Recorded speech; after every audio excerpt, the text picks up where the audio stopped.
Well, I guess I'm ready to start if everybody else is ready. Well, I was thinking earlier as to what I would begin to talk about. And along comes this idea and this thought about what happened once when I was in India and I was with Baba during that 2-week period where he had me stay with him. But of course I was staying at a hotel and I was going to Baba every day. Well, okay.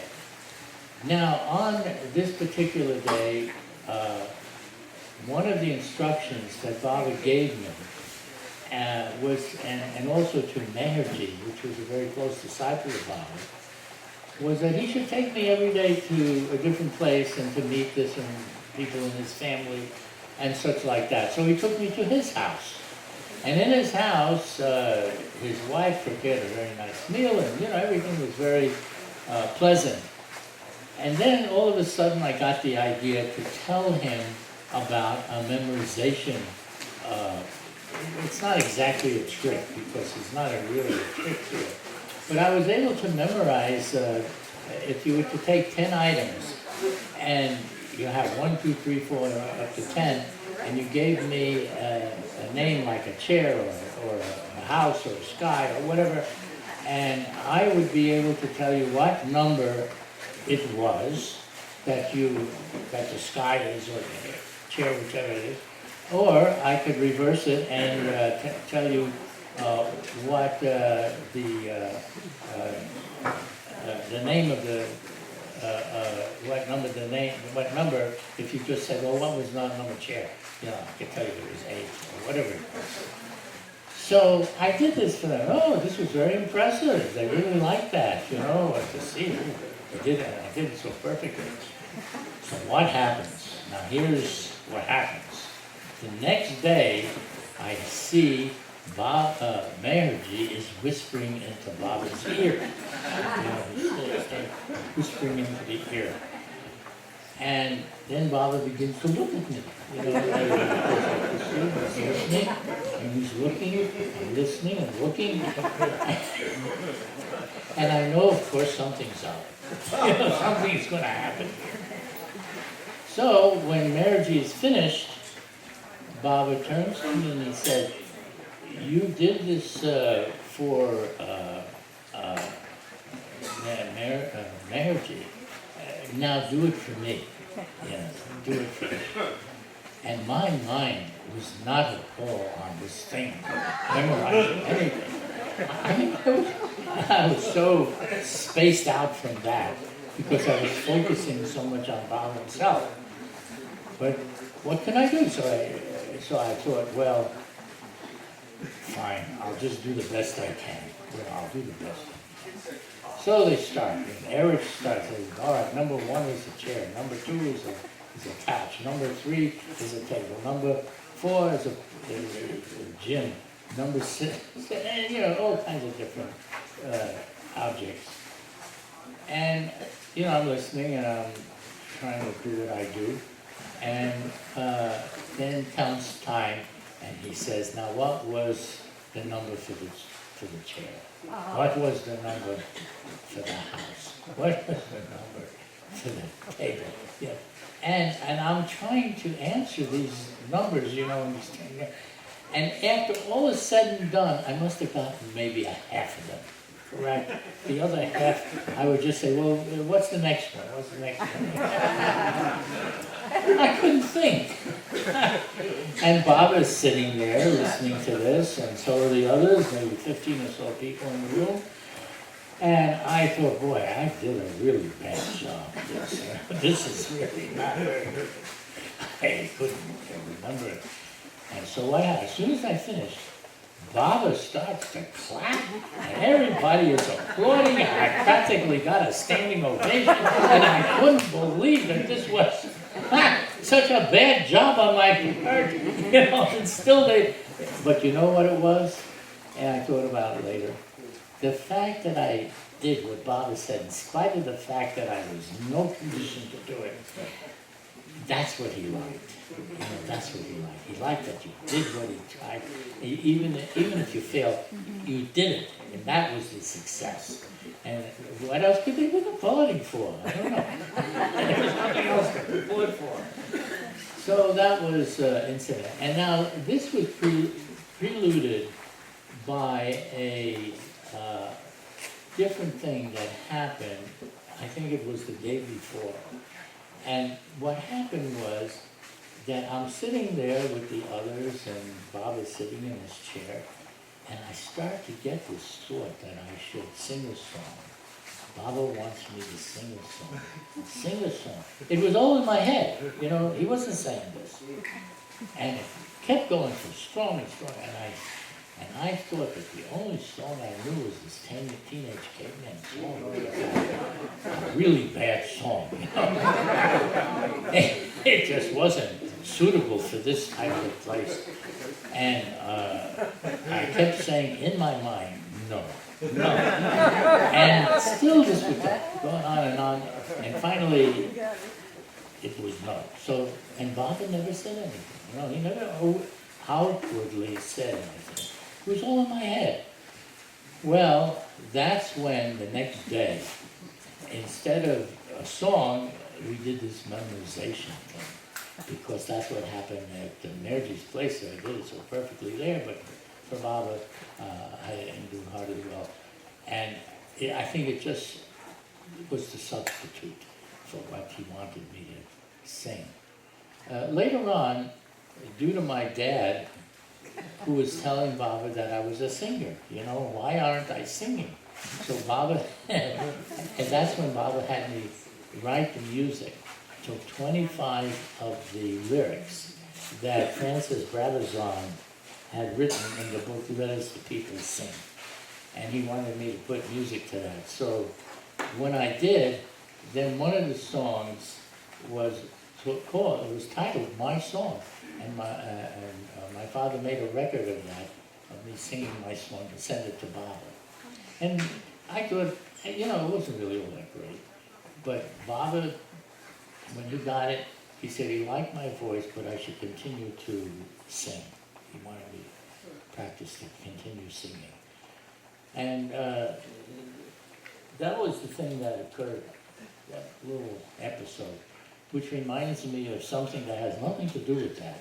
And it has to do with John Bass. Mighty John. John Bass was a man that was one of the heads of the New York Baba group, where they had a meeting every week. And all these people would come, and in New York, now it's interesting that it wasn't a whole lot of people that came.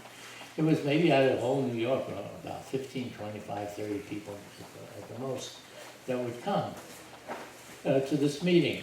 And John used to stand at the door. And everybody that came in, he would, tell them they could go in or what. Often there was new people and some young people, hippie-style people. They would come to John. John was dressed in black suit, black hat, black shoes. Everything was black tie, except for his shirt. That might be a white shirt. But you couldn't see it because it was covered with all this black, you see. And he would stand by the door like a mountain. And we called him Mighty John. And anybody that came in, he would have to okay it for them to come into the meeting. So these here young people coming in, they didn't know for nothing. They just heard there's a Meherana meeting. Well, let's find out about Meherana. And he would begin to interrogate them. Why are you here? What do you expect to happen? Where are you from? I mean, he would go on and on. And these little kids, what are they? What to do? They just wanted to come and hear this. So finally, he would let them in. And that was John. Now, we were, for a time, that's my brother Edward and I, living with John in his apartment. Because we were in New York, and we needed to stay someplace. So, we had made this arrangement with him, and he was happy about that. And in the mornings, we would always be telling these Baba stories, because he was with Baba when all these men had come at that time. What was it, in 1956 or in the 50s? 54? I'm so glad we have these scholars here that can tell me that. Anyhow, 54, and he was amongst all the men that came that Baba invited, and Baba was very specific as to who he wanted there. Well, when John would tell us all these stories about what happened during that time, we would be telling him stories about what happens when we were with Baba, this and that. And we had these morning breakfasts, which were really nice, you know, and very inspiring. So I decided one day that I'm going to put together a book, and it would be called The Silent Master, Meher Baba. And it would only be the highlights of Meher Baba's life, where he would be, it would all be his own words, his own quotes, and all these sayings that he had. The most beautiful things I could find went into that book. And it was called The Silent Master, Meher Baba, as I said. Now, I was doing a paste-up of it. So the book was needing to have borders, black borders, like stripes around some of the pages. And John had these Life magazines. And when I would flick through it, I saw it was perfect, you know, it had these black borders. So I would cut them out of the magazines, you know, and everything. I had all these magazines and the paste-ups and everything. And one day John comes home. And he sees his Life magazines are all over the place, and I'm cutting them up. He says, "What are you doing? This is what I've been saving. it." I said, "Don't tell me that you've been saving it. You never even look at it. I'm using this here for Baba, for a book on Baba that I'm doing." He says, "You're doing a book on Baba?" I said, "That's right, I'm doing it. It's going to be all of his most beautiful sayings and everything's going to be in there." So, I had him over a barrel because Baba, how can you say no? So he said, all right. He would never have allowed, he would have been so really upset if anybody tried to touch his things, especially his magazines, you know, that he'd been saving. But this did happen. Now, when it was done, after about 6 months, I had this book. It was pure paste up. Later they printed it, but it was done from the paste up. It was exactly this way Baba received it. So I sent it to Baba. It happens to get there on the anniversary of Baba's silence, where he began silence. So the timing was really quite wonderful, even though it wasn't done on purpose. But that's the way it happened. And Baba received this, and he looked at the whole book. And then Erich wrote back to me, and he said, Baba was very, very happy, very pleased. He said it's a book for posterity. And it's a book for his art. And, you know, he praised it a whole lot. And Baba was very pleased. So one would think, well, then you're going to publish it, right? You know, this is the way Baba liked it so much and everything. No publishing, no nothing after that. 20 years goes by, 20. Finally, I'm in Meherabad, just on a visit, as I had been doing. And Erich calls me over and he says, remember the book that you sent to Baba? I said, yeah, I wouldn't forget it. So he says to me, I think it would be a good thing if you had it published. I said, well, okay, it would be kind of expensive, but I'll see what I can do. Well, I'll try to do that. Unbeknownst to me, Barucha, which is a very close disciple of Baba, what's his first name again? Hoshain Barucha. he was like a scribe for Baba. He would write down everything, these incredible stories. He wrote them all, he would write them down. And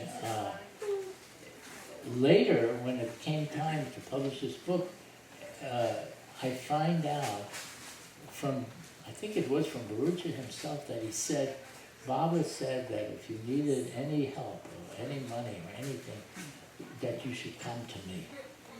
Well, I said, I'm doing this book and it's going to be kind of expensive. If you want to help me with that would be good. So, and he did, really, just like that. Who knew that 25 years before, Baba would already had set the whole thing up, that it would be able to be published like that, And that wasn't the only thing he set up. He had me sit outside with Francis Bravazan on the bench. This is when I visited in 1960. So I'm sitting on the bench with Francis. He told Francis to come out and sit, and that I should ask Francis any question that I wanted. So okay, I wasn't interested in asking questions. Francis wasn't even interested in answering questions. But we were doing this because Baba said, sit on the bench and you ask a question and let him answer it. So I'm thinking, what question? If I'm going to ask anything, there's the avatar himself, he knows everything. What would I ask Francis? But all right, I was going to do what Baba said. Now, I asked him some questions, I tried to think of some things, and he answered it. Now, we're going to skip over to 1975. I'm on a tour. I want Francis to, I write to Francis that I'm going to come to Australia and I want to film him, his stories, and the other people that had met Baba when Baba came to Australia. So Francis is then in Australia at Avatar's abode. This is 1970s, mid-70s. Yeah, around 1975 or 76, somewhere in there.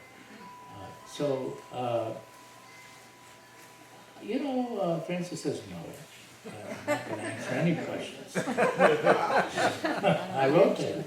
Then after a few more months, I wrote to him again. I said, I have really all these here things. I want to get the stories of everybody that met Mayor Baba, and I know that you were with Baba, so please, it would be good if we could film you.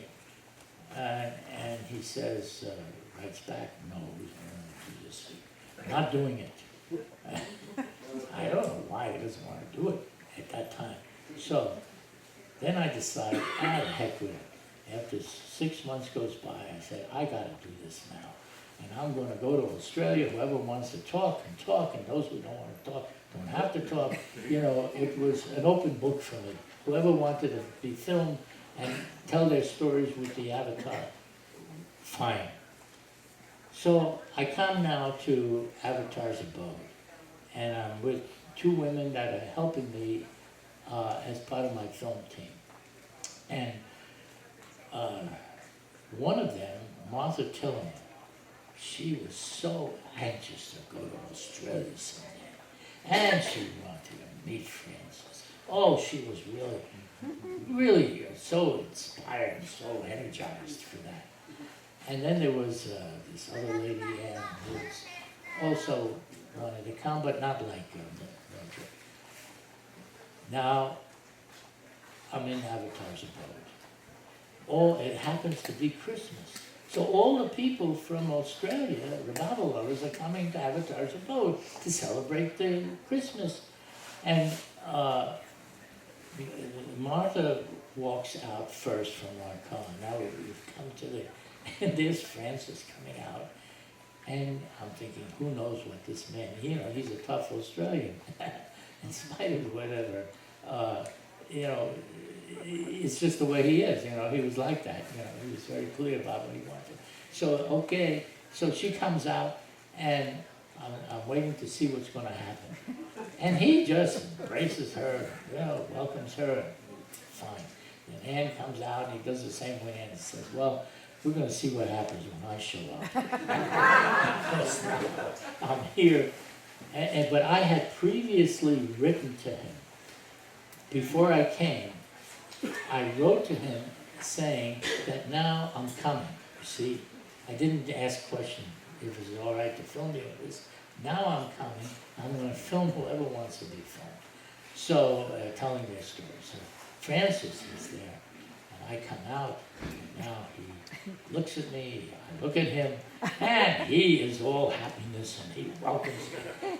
And he says to me, what you should be filming is Baba's house here, and I will tell you everything as to how this came about, how we made this for Mayor Baba. And he says, is that okay? I said, that sounds good to me. You know, there I am, and he's all set to be filmed.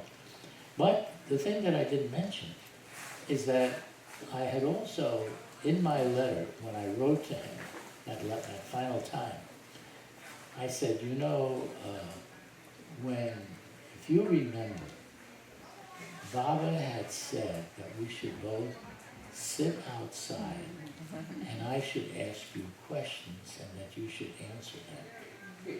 At that time, I didn't have that much to ask, but I did. And now I have lots of questions that I want to ask because I'm coming there to film everybody. And if you think that Baba's order still stands, you have to had him over the barrel. He couldn't say no because he loved Baba so much that he would never want to do anything other than what Baba made him say. So he did it, and because of that, we have all these incredible films of him telling these stories. I had a dictionary and I looked up the word chutzpah and it had your picture on it. It doesn't surprise me.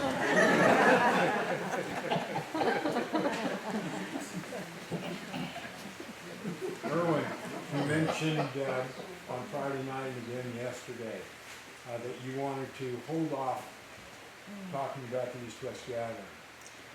Yes, I said that. All right. But I'll mention some things about it, which I made it feel. It's up to you. Yes.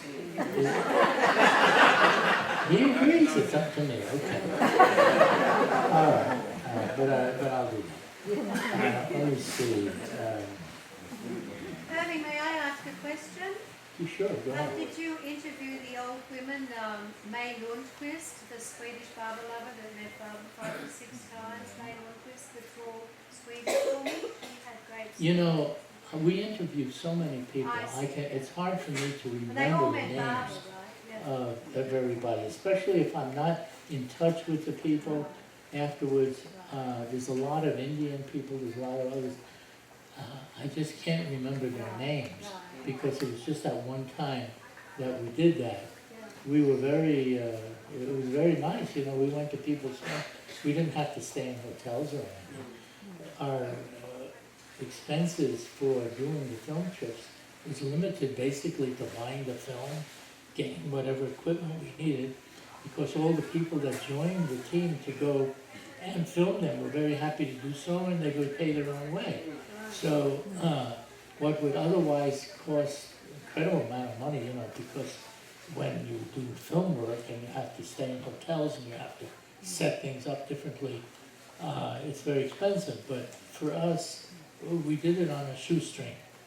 But Baba saw that the shoestring was long enough. So did you stay in the bunkhouse? You stayed on Avatar's abode in the bunkhouse? Yes, we were in Right. we stayed at Avatar's abode. Yeah. And we had gone also to Brisbane Brisbane was right close to Avatar's abode, but there were so many people there, and this is an incredible documentary because after having done it in Australia, we saw through the words and the stories that these people told that Mayor Baba had done two things. He had made two trips. In the first trip, he was all sweetness and love, and everybody was happy and fun. It was such a wonderful, oh, they loved that. Come the second trip, they thought, Bob is coming, we're all gonna come, he's gonna have a grand time again. But this time, Baba was all business. Who's going to obey me? This is the first thing, they got them all together. And he says, who's going to obey me? Who's ready to lay their life down for me? I mean, Baba went into so many things about what this obedience consists of. And it was shocking because this was not what they were prepared to think about and understand. But Baba wanted now to do work.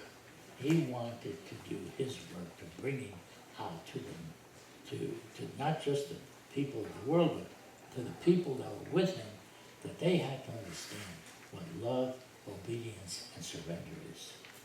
And so that was one of the things that these films show in the 2 trips that Baba made to Australia, and the way that he worked with the people that he came there to be with. And it's really a beautiful, beautiful story. And it shows to the world what it's like to be with the Avatar, to really be with him. What did you want to say? No, just a second. Irwin, is this documentary available? What? Is the documentary available? These films have never been copied. There was a big documentary done on video. That's available. But not the ones that were done on film. And the film is not the same as the video. All those interviews, you see. And it's only now that I've been talking with some people to see about copying it, because copying film and digitizing it and doing all that is a very expensive proposition. And so that is the next step, though. Yeah, I'd like to copy all those films. And then everybody could see it. You said you heard about Baba and had read Listen Humanity and God Speaks, and that's what stirred you to want to meet him. How did you come across those books? Well, all right. It all started with my brother Edward. He was in New York studying to further his acting career. And I was in Miami, and neither one of us knew anything about Meherana. So he's in the library, the New York Public Library. It's a huge library. This thing is like a huge block around, millions of books in there. I mean, you could pick any book, it was just by chance. He happens to see this book, Listen Humanity. And he's not even looking for it. You know, he was looking for something to further his acting career. So he said, Listen Humanity, this is what he tells me later. He says, what kind of a title is this? What kind of a Listen Humanity? What does this man have to say that is so important that he calls his whole book Listen Humanity? So he takes the book off out of his interest, his curiosity. And he begins to look. And of course it was the book where he's telling about his being with Meherana for the few weeks that he was there. And it interests him. He likes this. This is interesting. You know, so he calls me up after he reads it, and he says, you know, I read this book, it's Listen Humanity, and it's about Meherana, who's a master, and says that he is God. And I think that you would like to know about this, because I was interested in spiritual things, but not the fact, you see, I didn't know that. So I said, who? He says, Meherana, and I tried to pronounce this here. I said, but his name is what? The mayor, what? Who? Anyhow, I finally got it.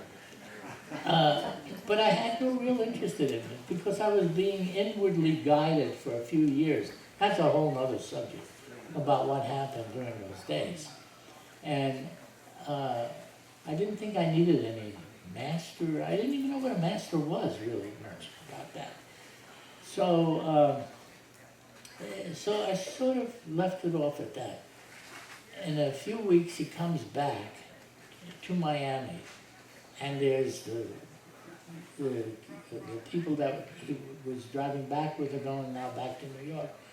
And I had in my own inner guidance that I should go to New York because something would happen where I gain a communication with God. That was what it was. And I always followed these inner promptings, whatever they were. So my father was, I was working with my father, and I said, Dad, I'm going to go to New York. He says, oh, why would you want to go to New York? I mean, what's in New York? I said, well, you know, it's a little hard to say to you because I don't think you will understand this. But I have an inner guidance that if I were to go, something would happen where I get a communication with God.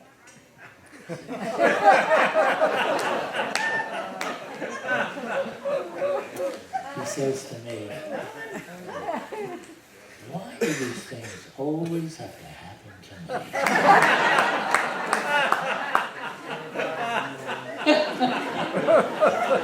What do you think is going to happen? You're going to go into the mountains, probably the Catskills, you know. You're going to go into the mountains, and God is going to talk to you, and He's going to give you His commandments, and you're going to come down. And what do you want to do? Be a prophet for a living? This is how we thought everything was for a living. So I said, look at there. That's already been done, and I have no idea what's going to happen. And it's just whatever happens, happens. He says, well, I'll tell you what's going to happen. Nothing. Nothing's going to happen. You're going to go there and take your time and waste your time, and you know, he wasn't into that at all. So he says, I'm not going to say anything further. If I say anything more, you're going to just want to rebel and go. If I say nothing, you'll forget about it. So he's telling me his psychology. You see what he's going to do. So I said nothing. But then, a couple of weeks later, that's when I left. Now, I go to New York, and I'm in this hotel, the Hotel Remington, that my brother had told me about. It's a cheap hotel on 42nd Street. And it had this stationery which said, Hotel Remington, absolutely fireproof.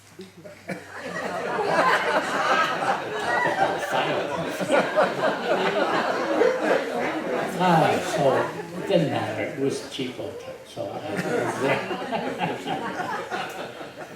And I am doing this meditation, which was always very successful for me. But this time, really nothing was happening. Just nothing. And I'm here and thinking, well, God has to do whatever He wants to do with me, you know. Nothing is happening. So 4 days go by like that. Now, my brother also told me that there was a church next door, and there was this here priest whose name was John Dam. I said, that's an odd name for a priest. John Dam? Anyhow, since nothing was happening, I went over, you know, just to talk to him and just whatever, because my brother liked him. And he tells me about this book, Autobiography of a Yogi, about a seeker who was seeking God and didn't, and found a master. After many different trials and experiences, he found a master. What did I know about masters? I didn't know anything. But this here sounded good because this master gave him these experience, cosmic consciousness, the experience of everything being within you and everything. I mean, it was beyond the five senses. Oh, that interested me. I said, you know, that sounds really good. And then I remembered what my brother was talking about, Meherana, that this book, Listen Humanity, was about a master, and he lived in India. So I thought, I would like to read this book now. I want to see, because Yogananda's master had passed away, and that was over with. So I went to see, I wanted to see this book. And that's how I came to hear about Meherana. And so I read the book, and as I'm reading it, I'm really getting energized that this is my next step. I have to meet this Meherana. I have to be able to see him. I want to see what this God state is. And he has to, and you know, I felt he's capable of showing this to me because he said he was of the highest consciousness, the highest of the high. And that's how it all got started. What was the question again? You answered it. Huh? You answered it. How did you hear about the book? The book, yeah. Oh, how I heard it? Well, it was from my brother, as I said, yeah. So that's how it all got started. And that's how I got to go there, yeah. I don't know if you want to answer, it's a related question. I know that I think I bet you have two other brothers. And I was curious whether, did they ever come to Baba, and if those stories are interesting, I'd be interested to hear them. Yeah, these are two younger brothers. Edward and I were both the closest in age. He was a year and a half younger than me. My other brothers were younger than that. They just watched the show, you know. I mean, they're Baba lovers now, yes, definitely. But they didn't have the interaction of actually going to meet Baba as we had done, you know. Okay, now I'm going to read something here, which is one of my poems. It's called I'll Drink to That. And this poem has a good follow-up that happened with Baba. The title of this is I'll Drink to That.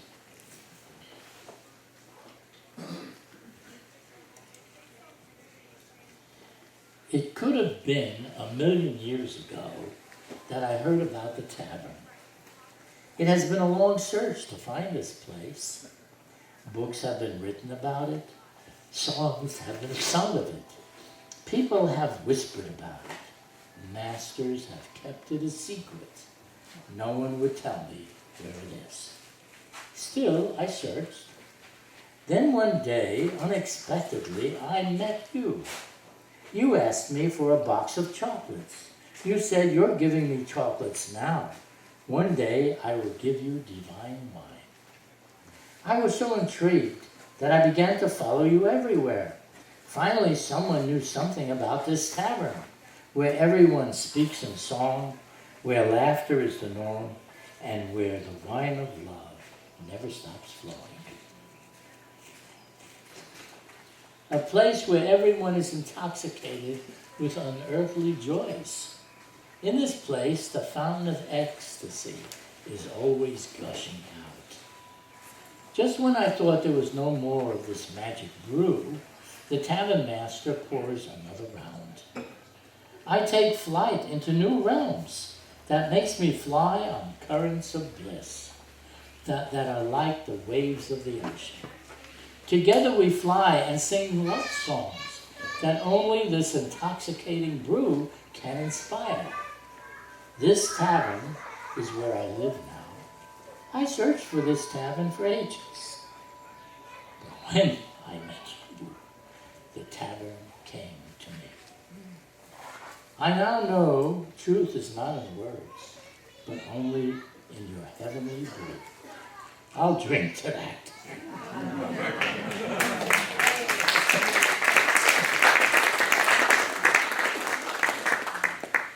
This poem, there's truth in that, because Baba, Dr. Goer, had wanted me and Edward to send some chocolates to Baba. It was special dietetic chocolate. It was very hard to find where that particular brand was. But just the same, we found it and we sent it. And every time we would send these chocolate bars, we'd insert a note inside to Baba, because Baba would open the chocolate, and then he would have this little note. You are the highest of the high. Or another note, we love you and we want you to know that we're always going to be with you. or whatever, all these little love notes we would put into the chocolate bar, and Baba would open it. Now, that's when Baba sends us a cable, a telegram. And in that telegram he says, "You're sweetening my mouth now with chocolates. One day I will sweeten your mouth with divine wine." So that's good.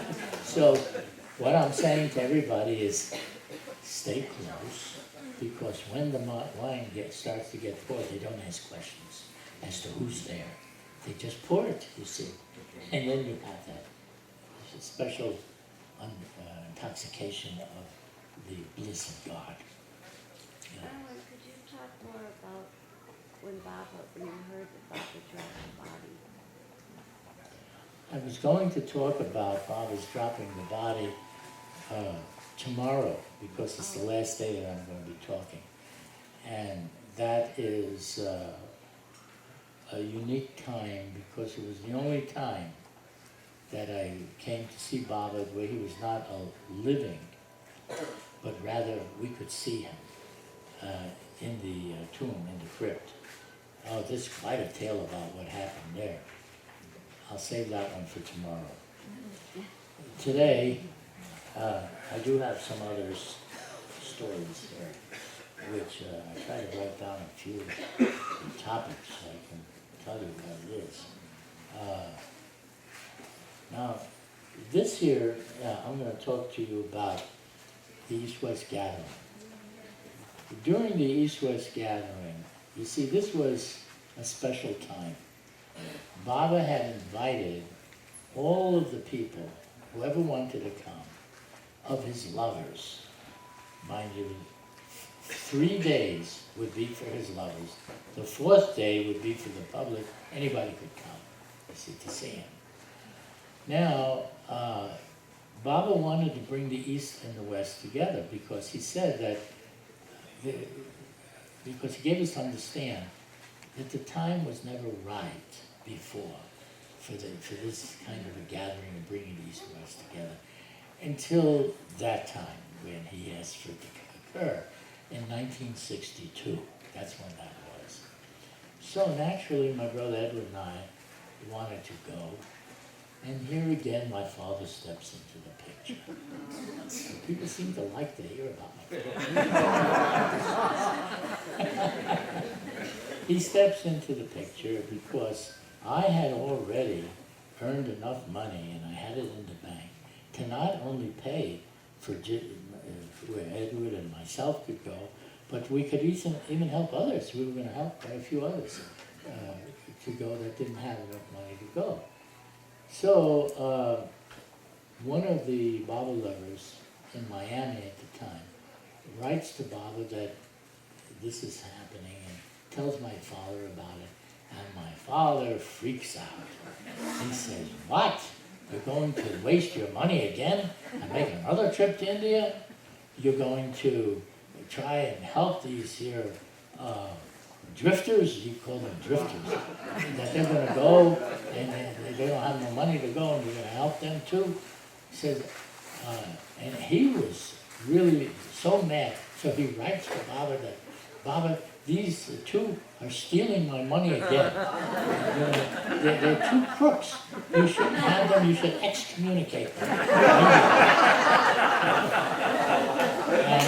and leave them in my care, and then till such time that they're worthy to come, then I'll let you know." We already talked about it. We already talked about it.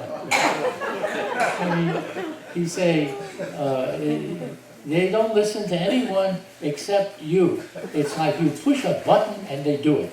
They're like machines. You don't just do anything unless you say so. He was right in this manner. This guy was thinking like that. So he would write to Baba about us certainly not going to this gathering. And Baba wrote back. It wasn't actually Baba directly, it was Adi, and says, "Your father is saying that you have taken money from him, from family money, and now you're using this money to go And this is not the kind of thing that Baba would approve of, but, but he suggested, he made a suggestion, that we should return to our father any money that he says is his, and then beg of him to give us money and lend it to us so that we can have the opportunity of seeing Mayor Baba.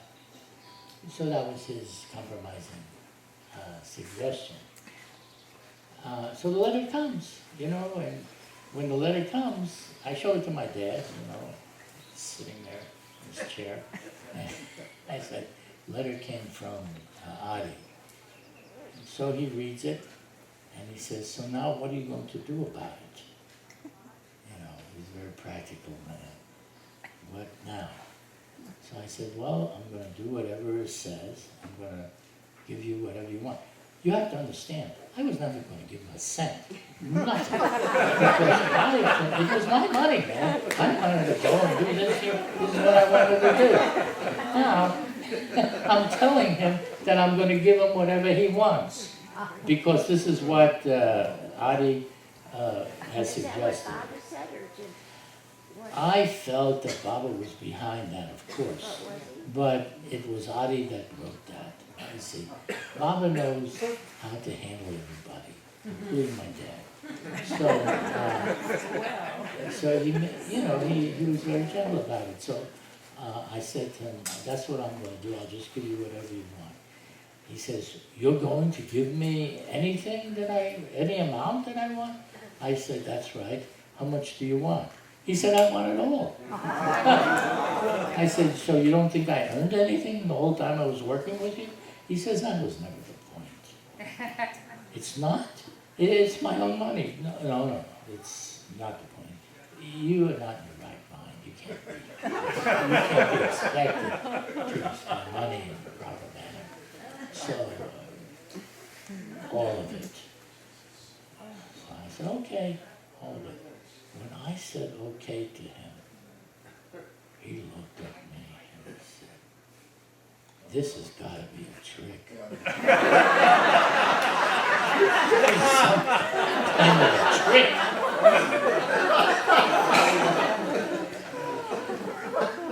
I said, it's no trick. So he says, all right, I'm going to go over to the bank tomorrow. I'll talk to them. They'll give me some papers. You'll sign it, and your accounts will be put over into my account. Is that all right? I said, yeah, do whatever you want. So, sure enough, he comes the next day with the papers and everything, and I sign it, and I turn it all over to him. Then he goes back to his chair in his living room, and he sits there with the biggest smile on his face, like the cat that just ate the canary. And I go over to him, and I said, well now, Dad, I gave you whatever Baba's Adi said, and now I want to ask you if you will lend me the money to be able to go and make the trip now that you have everything. He said, I'll think about it. I said, there's no time to think. The flights are leaving in a couple of weeks, and I have to prepare for everything. There's no time for thinking. Just tell me if you want to do this here. He says, don't push me. I'm going to think about it. If you push me, I won't do anything. I said, well, I'm not trying to push you, but this is a time limit here. So we have to know what you want to do. And if you don't want to do it, just say so, because I don't want to hear the last minute that you change your mind. He says, okay, I'm not going to do anything. So I said, all right then. Then I'm going to New York, and I'll see what I can do to raise the money. He says, you're going to New York? Huh? What? You're going to raise money in New York? Who's going to give you money? I said, I'll check with the bank. I'll just do whatever I can, because you're not doing anything. So he says, do whatever you want. But he's watching every step. That's the way he is. It seemed like you went above and beyond the call of duty. Adi just suggested you give his father back what was rightfully his, but none of it was really rightfully his. But he did it anyway. I should have had you there to advise me. No.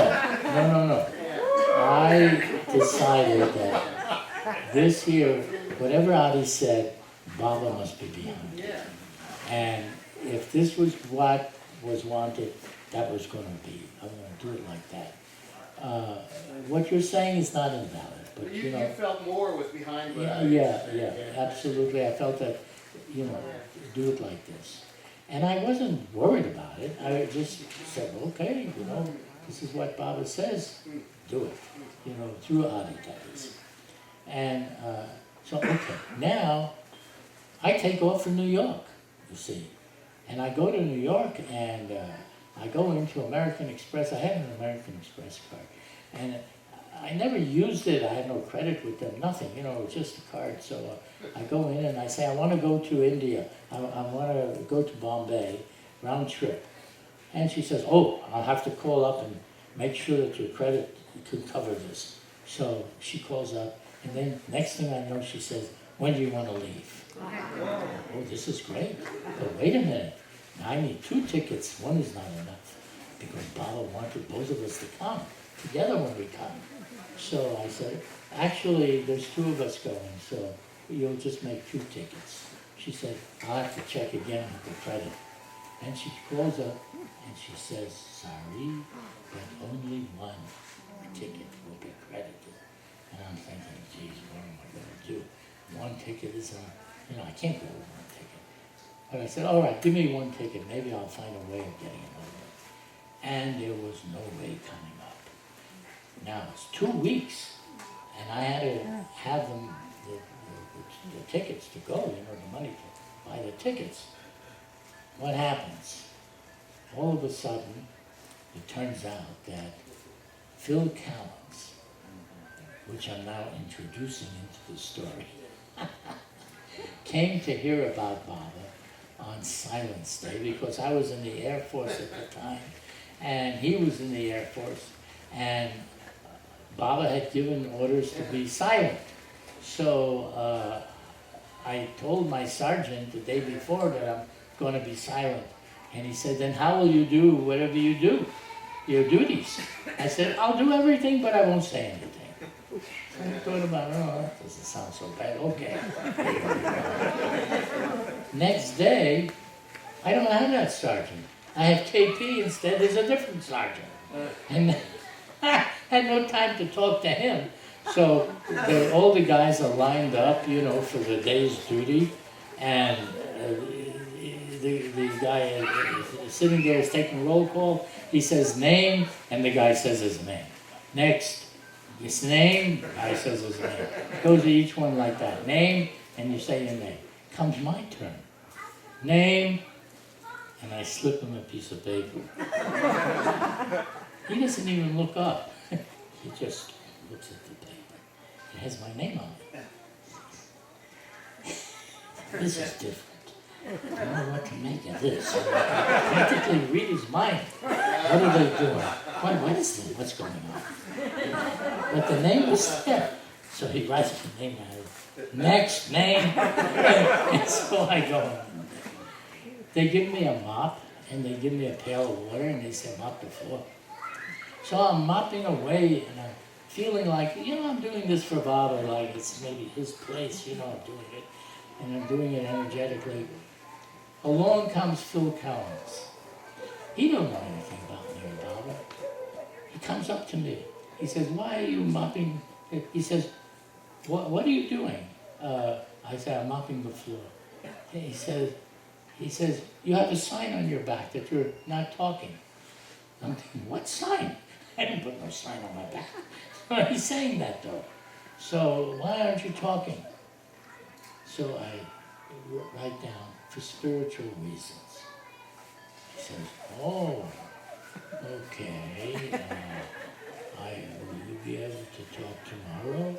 And I nod yes. He says, I'm going to see you tomorrow, and I want you to tell me why you're not talking.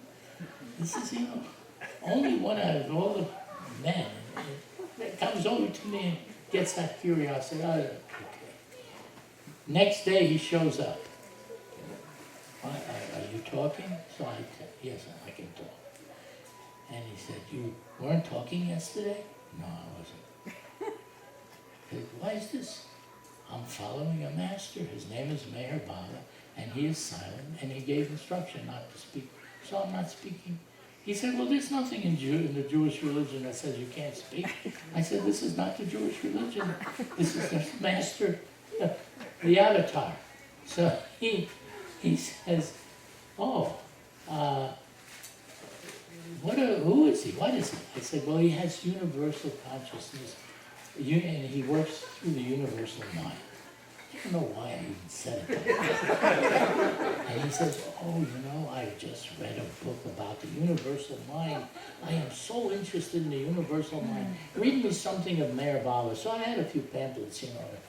I said, we'll go to my barracks and we'll read it. And he lays down on the floor, a wooden floor, stretches out, and he says, read. I start to read what Baba is saying. And he falls asleep. So then all of a sudden he jumps up and he says, I want to contact Mayor Baba. I need to know, I need his help. I want to contact him. How can I see him? I said, well, Mayor Baba is not seeing anybody right now. He's in seclusion. But, and you can't write to him because he doesn't accept it. But in an emergency, you could send a telegram. He says, oh, I don't know if I can send a telegram. Emergency. So I helped him a little bit. I said, emergency doesn't have to be bad. It'll be a good emergency, like you find God, it's a good emergency. He says, you're right. I'm going to send him a telegram right now. I want to go to the telegraph office to send a telegram, but I want you to come with me. And I said, well, if I go with you, then I'll be late for my duty section. And I was already telling him that if he's late for, see, he was telling me that if he comes late to the duty section, he was always getting into trouble. So they were going to put him in the brig if he came one more time late. This is what he's telling me, you know, so he was no angel. So I said to him, you know, then I'll be late too. He said, but then what is this? I'd be a hypocrite then. See, I'm telling him that he should go, and I'm not going to do it because of the same reason why he shouldn't do it. So I thought about it. I said, yes, I'm going with you. So we go and we send this telegram to Baba. The telegram goes from him to Baba, in which he is pleading for Baba's help. He wants Baba's help. And off goes the telegram. Now, we go back, and I have to tell you this. I go back to my duty section, and you have to understand, in the Air Force where we were, everybody watches everybody. Nobody's going to do somebody else's job. You're going to do your own job, or else it's going to be a crisis, because nobody wants to do your job. I walk in there and I'm expecting them to jump on me for that, you know, because I'm late. I walk in and nobody even looks at me. And the sergeant is there, the one that watches every move that everybody makes. He looks and nothing. And I just go and I just carry on whatever I was going to do. But that wasn't the end of it. What about Phil? He's the one they're really after. They want to throw him in the brig if he comes one more time late. So I see him afterwards, and I said, well, what happened, Phil? He says, I can't believe it. I walked in there and I expected everything to start happening. Nothing happened. And nobody even looks at me. And the corporal, who is under the sergeant and that does everything and watches everything worse than the sergeant, he doesn't even pay no attention to me. And nobody does. And I just go and I do my things, do what I'm doing. So he said, this is what happened. I said, okay, you have to understand what it is. When I told you that Baba, Mayor Baba, the avatar, is the one that's in charge of everything, He is the one behind everyone and everything, including all the armies and navies and all the militaries of every country. Nothing happens without his okay. You have to understand this, that that's what it was. You were doing this for a spiritual reason, for the betterment of your soul, so that you can realize the truth and get that universal consciousness. And for that, he put aside everything else in this way, cleared your path so that you could do whatever would be necessary. And sure enough, but I also warned him. I said, don't do this again, because he'll help you this time because of your sincerity, but you can't just expect that he's going to do this for you for everything. And so now I bring you back to when we had to go to see Baba at the East-West Gathering. Baba had sent, when he wrote to Baba sent him a cable saying that he should love him. I can't remember the cable now, so I'm going to paraphrase. That he should love him more, and his love, and that love will help him the most. But I think there was more to it than just that. But also a letter came to his house. He said, how did Baba know my address? You know, I didn't write my address to my house. And not only the address, but the apartment number. He didn't even know his own apartment number. He just would go home. And it came there, and in that letter, Baba said to him, you gave him a list of instructions of things that he should do. And then at the end of that list, Baba said, failing this, you should come to the East-West Gathering when I hold it, and then the dates were given. And he looks at me and he says, he gives me all these instructions, and he said, I already failed it. You know, there's nothing, I can't do this. You know? And so now we have one ticket, you see, one ticket. I can't use the ticket. Edward and I can't go. We both have to go together. So I call up Phil and I say, Phil, here's a ticket, you know, to go to India. I'm going to give you this ticket because Edward and I can't use it. We have to go together. So you can use the ticket. And he says, oh, I can't take that ticket. I have no money to, even if I were to go take the ticket, I have no money to go to stay in a hotel or to have food or anything. I'm completely without anything. And besides, I don't deserve it. I'm so undeserving. I can't take this ticket. I said, you got a message from the Avatar himself, from the Great Master, and you're telling him that you don't deserve it.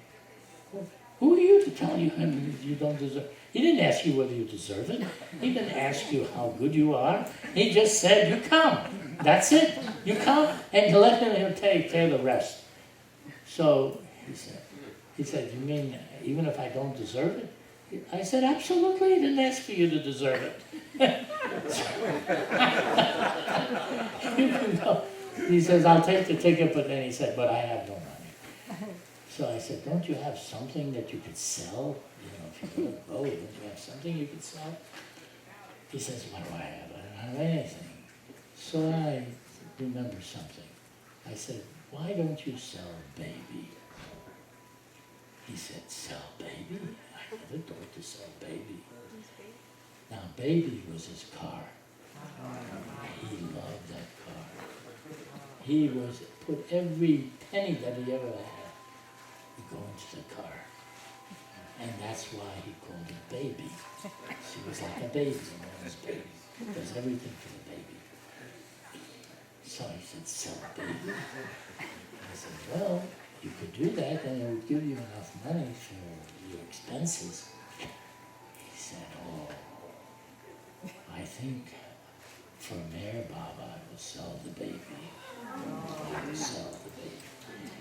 Now, he put an ad in the paper, and these people come along, and I didn't know this when he told me this, and he told them, everything about that car, just like a mother would tell about a baby, everything whoever was going to take care of the baby, he would tell about that car. And this is what they had to do, and this is the kind of oil, and this is the kind of thing, and every little thing. And if there's anything wrong, they had to fix it.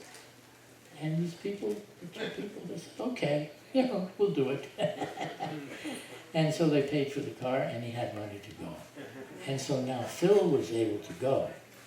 But what about us? We didn't have the means to go anymore. We just gave the ticket away. Oh, and one last thing I'll say about that. Phil hated to work. So he says, I'll have to pay, I told him, you'll have to pay this back because this has been charged to my American Express card. You'll have to pay for it. He says, somehow I'll pay for it. So I didn't question it. All right, we'll pay for it. And now, Fred and Ella Winterfeld get a telegram from Baba. And Baba is asking who's coming from Miami, because this was from the Miami group. And it said Phil Collins is coming. So is another fellow, his name is Ed Short. And Irwin and Edward do not have money yet to come. So goes off to Baba. Here's what Baba does. Baba's Baba. All of a sudden, Harry Kenmore calls us. You know Harry Kenmore, some of you? Sure, yeah. Very. This man was totally blind. He could hardly hear. But he was dynamic, and he would be called Baba's son. Baba liked to call his son. And this man, boy, you didn't fool with him. He was a chiropractor, and he was an amazing guy. And he calls us up and he says, I've got good news for you. I said, good? What is the news? He says, I received a message, a telegram from Mayor Baba, and he says that I should give you all the money you need for your tickets, both for you and Edward, and your expenses. Now, isn't that good news? Yeah, very good. He says, when do you want, this is the way he talked, when do you want to get it? I said, we could come tomorrow. I could come tomorrow. That would be a good time. He says, then come. And so I go there. And he shows me the telegram. He said, Mayor Baba orders you to give Irwin and Edward the money that they require for the trip to come to the East West Gathering. Because he was the one in charge of all the flights at that time. From New York, that is. There were other flights coming from California and other places, but he was in New York. So he said, what do you need? I said, look, I do have a little bit of money from the down payment, which was like $300, but I don't have for the rest of the trip. He says, no problem. Here's, and he makes out money, he says he arranges everything. All right. Now my father calls me, because we were in touch with each other every day. My dad calls me and he says, hi, what are you doing? Like, you ain't doing that, man. And there was no practical means that he could think of. So I said, well, we're leaving on Tuesday, and I'll be leaving then. He says, you're leaving? How do you have money to go? So I told him, I said, Baba has ordered one of his disciples here in the West to give us the money so that we can go. And there's silence. Dead silence. All of a sudden he says, you know, Mayor Baba must really love you. Finally, it broke through to him that Baba really is no fraud, like this Father Divine that he knew from before. This was the real thing. And it touched his heart that Baba would do such a thing, even though he himself was not prepared to do it because he thought Baba was a Shylock, a fraud. And so then that's when we went at that time. Now, we get to India. This is, you see, I have to tell you this part too. Going to India, there was a huge thing happening in the world. It was the middle of the Cuban Missile Crisis, which you must have heard about. That crisis was where Russia was sending ships with missiles to Cuba to have as a base to launch missiles to the US if the time came for that. And Kennedy, at the time, seeing what was happening, sent the fleet, the Navy, to blockade those ships so that they couldn't come in. So now this was called the Cuban Missile Crisis because you could have a world war in no time at all. You know, to blockade in international waters any ship's movement is considered an act of war. And he wasn't going to allow these missiles in. So now this was the case. Now we're in India, and something else was happening. China just invaded India at that very time. China invades India. And India was no match for China at that time. Absolutely not. And China's troops and everything are going like a knife through butter into India. And all these here. And as we take off for India, to the East-West gathering, Bob was bringing the East and the West together. We don't even know if there's a planet to land on by the time we get over there. Nevertheless, we're on our way, and we get there, and the plane arrives. I'm surprised they even allowed flights in, but they did. And we see all these troops going in tanks and everything towards the border. They're trying to defend the country. And then this crisis is going on between the United States and Russia at the time. Oh boy, what a time that was. Now we're in front of Baba. And there's the East-West gathering, and there's the Pandal. And Baba's sitting in his chair there. And all these thousands of people are there. And up comes this reporter onto the dais. And Baba says, and the reporter says, he would like to know what Baba says, will India be victorious? And what's going to happen with the crisis going on in the West? And Baba, this is interesting, Baba tells him, India will be victorious because the avatar is in India. But remember, I am also in the Chinese. He tells him to report. And the time is not right for a world war, so I will avert it. And that's what he was told. So it goes.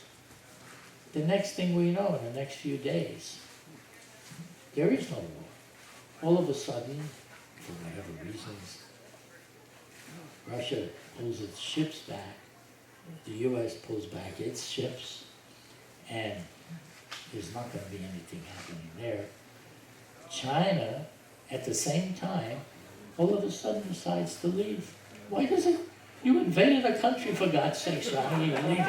You know, why did you waste your time? You know, I mean, what's going on? No, and they do leave. And all of this is finished, you know. And the gathering, which is a love fest, really, to be in Baba's company and in his love, is so beautiful at the time, to be like that. And Baba points to me and my brother, because now we're sitting amongst the front rows with the poster. And Baba says, he points to us, and from the podium, Erich is saying from the microphone, reading Baba's gestures, did you leave your post? And I thought, my post? You didn't have a, we weren't given any job to do. And then later Edward says, well, we were standing there sitting next to a post. My mind didn't work that simple, you see. Oh. Now, there was a very interesting thing that happened, and I don't think it was recorded anywhere in any of the books. I think I may have said it before in some previous talks. But what happened was that there was this man that was amongst the line of people coming up to greet Baba, and Baba was on the podium, he was embracing everybody.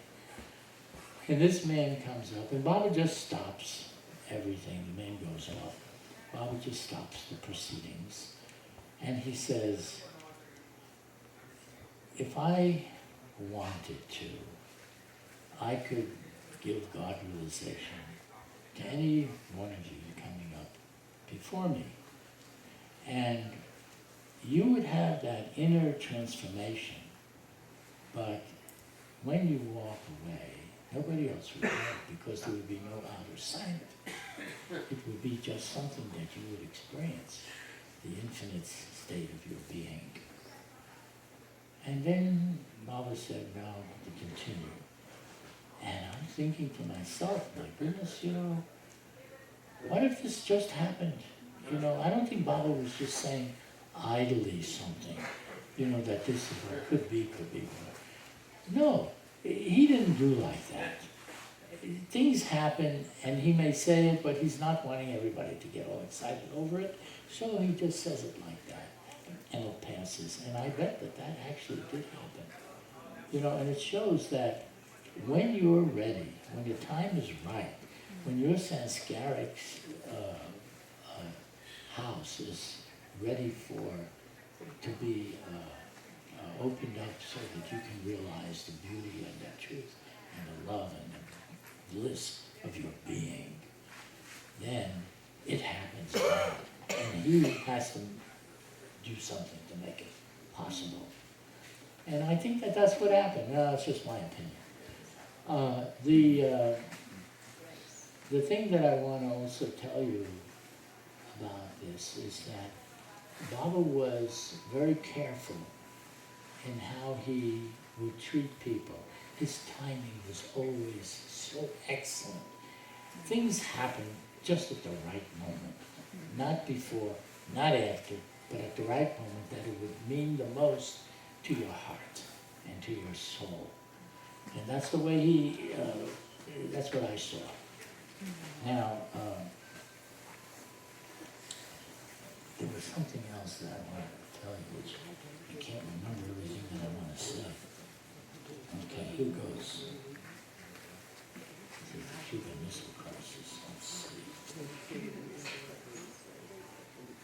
Irwin, was Yeah. there something about that fellow that you had that feeling that had happened? What? Why did you have that feeling that had happened? Well, because, you see, I have that feeling because when Baba says something, it isn't idle word talk. It isn't like, well, maybe this will happen, maybe that will. No. He usually always says things that are right on the mark, that's actually occurring, which reminded me what I had forgotten to say. Okay, now I'll tell you. Irwin, what Bob? happened to the guy that took your ticket? That's a different story. That took my ticket? You gave him. Oh, he went. And what was the? Yeah, he went. And when he saw Baba, he came in that morning and he prostrated himself in front of Baba, flat on the ground. He prostrated himself. And he held Baba's feet like that. And Baba had him get up and embraced him. And he said that when Baba embraced him, he couldn't take it. It was too much, and he practically pushed Baba away afterwards. But Baba wanted everyone to meet him the way they felt they wanted to. And that's how he wanted to do it. You know. But what I also was going to say is that when Baba told me, this happened like in passing. Baba was just, sitting in the room and talking, gesturing about things. And then he just sort of looked at me and he said, if I give you knowledge, what would you do? Out of the blue, just like that. So I thought for a moment, and I said, when I have knowledge, I'll know what to do.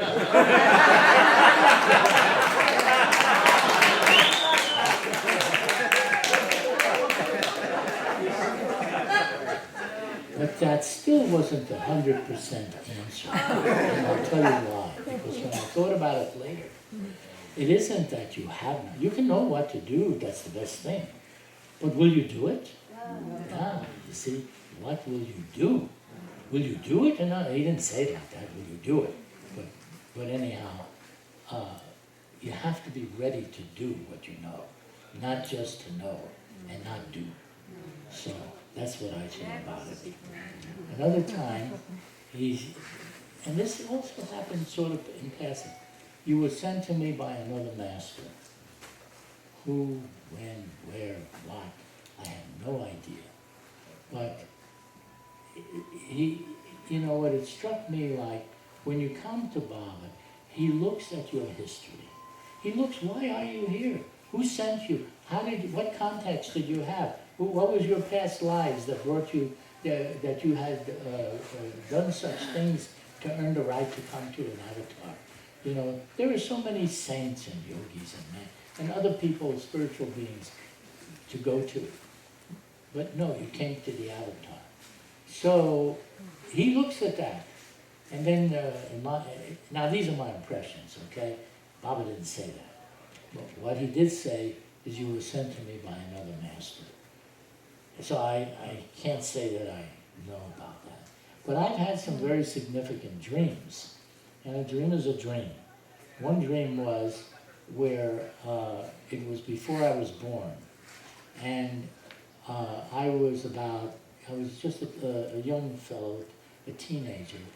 And there were other kids my age also sitting around Baba. And Baba said, I have to go down to the earth because I have a work to do for humanity. And I want to know who wants to come. Yeah. So everyone raised their hand, but I didn't raise my hand. So Baba looked and said, you didn't raise your hand. I said, that's right, I don't want to go. Baba says, you don't want to come? You don't want to go? I said, no, why should I go? It's such a big planet. There's so many billions of people.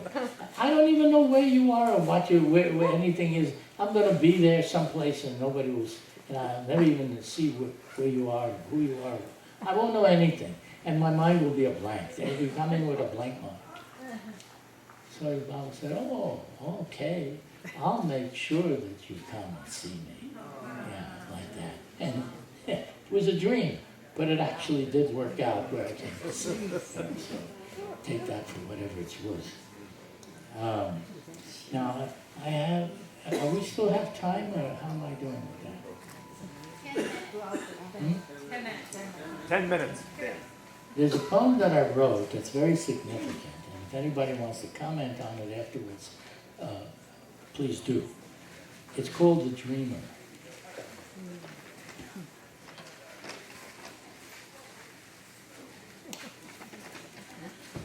I can't help dreaming.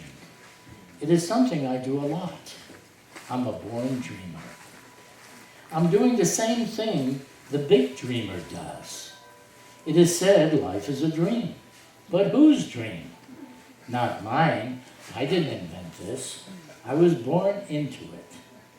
What will I do next? What will happen to me next? Who is writing the script? How does he make it look so real? How did I really get here into the big dreamer's dream? Someone tell me. The big dreamer, my dreams are petty compared to yours. But this is all I can do. The big dreamer likes his dream. Sometimes he visits here, and talks to his dream people, gives them their own dreams in his dream. Then he came to me. He said he will wake me up. This is great. Finally, I will know who I am, not just some character in a dream. At last I will know what it is to be me, the big, awake dreamer of everything.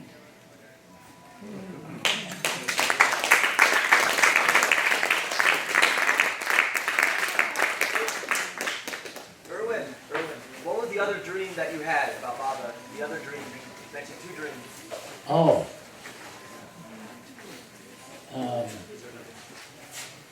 This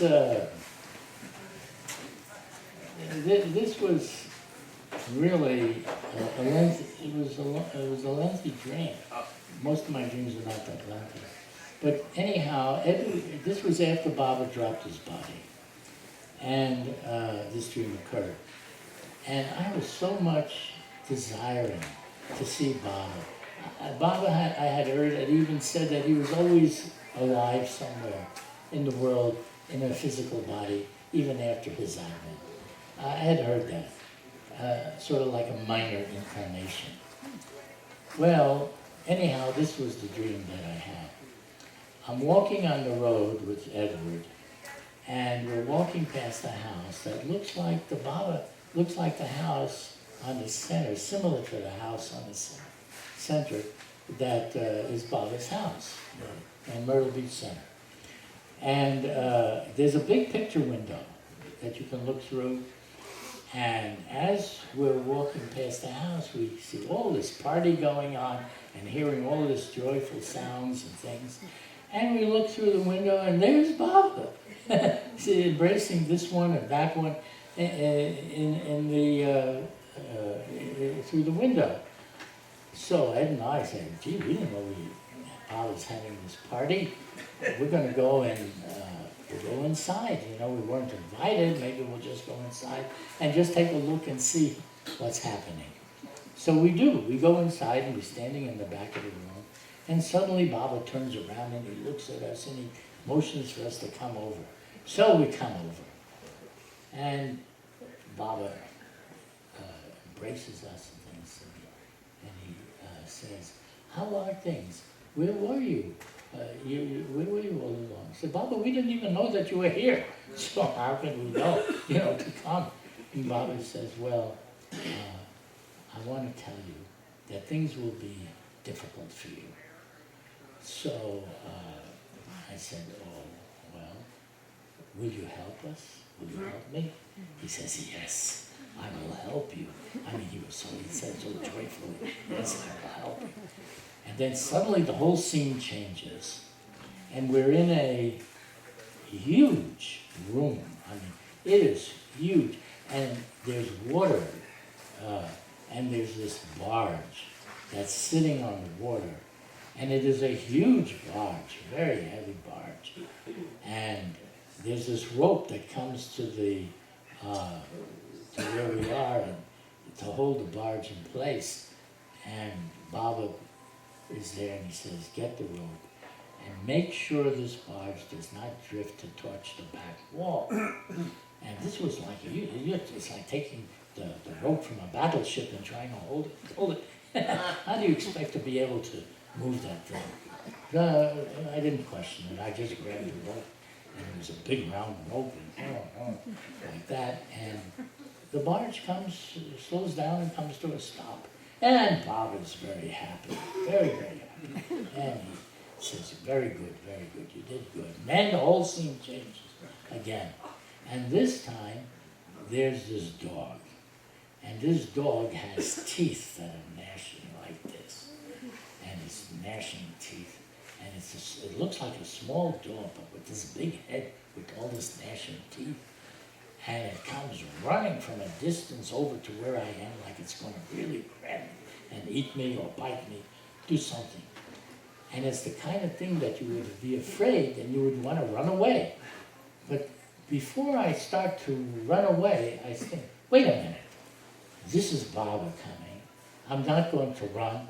And I run towards him yet. And as we're about to meet, this dog is about to grab. Suddenly it transforms into Baba, and he just puts his arm around me. I said, very good, very good. You weren't afraid. Not afraid. Then a third thing happens.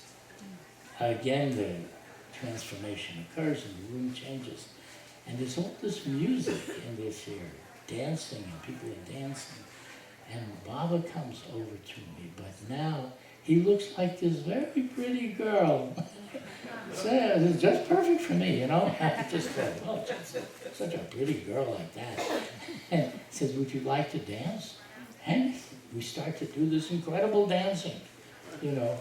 And I know the whole time it's really Baba, you know? And then suddenly this here vanishes, and Baba is back in the room in the house, and now I'm there, and that's when he says to me, things will be difficult for you. And I asked if he would help me, and he said yes, he would help. And that was a very amazing dream, you know. It was very amazing. So I had that dream after Baba dropped his body, because I was really longing to see him. You know, that's how it was. I guess I'll do one more thing. Yeah, you wanted to say something? Well, yeah, maybe you'll still have time to do. I want to say that I reviewed Irwin's book shortly after it came out. It was for a publication that wasn't a Baba publication, but when they read the content of what was in the book, they printed it anyway. And for me, this book, Irwin the Avatar, goes on a shelf. I mean, there are many wonderful Baba books of all sorts, but his book about life with the Master goes on a shelf with, I can only think of one other book, The Gospel of Sri Ramakrishna. So if you haven't read Irwin's book, I recommend it highly. How much is Irwin paying you to say this? He wasn't paying What size was the ad that Irwin took out to pay for this? I want to say, I wasn't paying him anything, but now that I heard what he said, I should.